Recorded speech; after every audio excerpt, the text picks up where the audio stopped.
bust down, VVS bust down. Going to city, that's a touchdown. Fuck with us, you can get gunned down, bust down. VVS bust down. What's goody? My name is Takira Alexander, also known as TK the Loctician. And I've been doing locks for about 10 plus years now and ready to transition into something different. So my way of transitioning is by starting a podcast. Woo-hoo. The name of the podcast is going to be Masculine Energy, and I wanted to do that because I ended up doing some research on masculine energy, and the definition is the part of us that takes action. So to break that down a little bit further, your assertiveness, your fuel to your motivation to make you get your goals done or to get up and do what you need to do for that day. That's literally the definition of masculine energy. And through experience, I realized that anyone, any gender can hold masculine energy.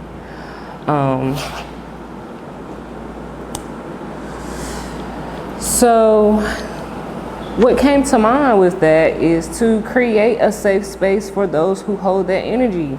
A lot of women hold that energy and it's looked at as like the angry black woman or you know everything.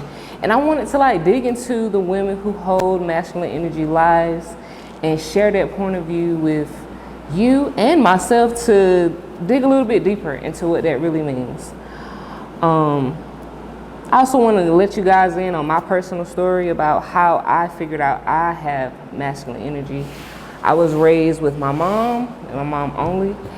And with that, I learned that she had to make a lot of assertive decisions for not only herself, but for her two kids as well. And to me, she was just always this stand-up woman who just held her own. She handled any type of challenges that came her way. And I looked up to her and I wanted to be just like that. And in the process of that happening, I realized that I was not like my girly cousins, my girly friends who wanted to get their hair done, wanted to get their nails done, wanted to play with Barbie dolls. If I did do that, it was only because that's what was taught to me and I felt like this is what I have to do to fit in.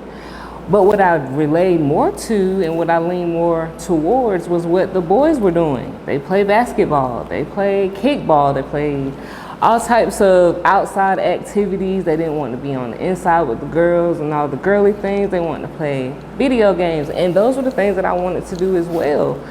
But when I participated in those activities, people would look at me like, she's a tomboy. She's going to grow up to be this way. She's going to grow up to be that way, which left me wanting to be alone. So that way I didn't have to express how I really felt. And I also didn't have to deal with the pressure of the people around me. Which leads to the point of why I created this podcast, to have a safe place for women who are like me to express themselves freely, to relieve some of that pressure that the world and society puts on us. And at the end of each show, I want to close it with a gem, not from just myself, but from the guests that we have, and just to pick people's brains and see what they're going to say. You never know what type of advice you're going to get from people, and it may be able to help me, may be able to help you. So I want to close this with a gem, and my gem for today is be yourself, because everybody else is taken. So thank you for tuning in to my first podcast ever. I know that this is going to be great, and it's going to be great because I have y'all already. So until the next time, deuces. Bust down, VVS bust down. Going to city, that's a touchdown. Fuck with us, you can get gunned down, bust down. VVS bust down.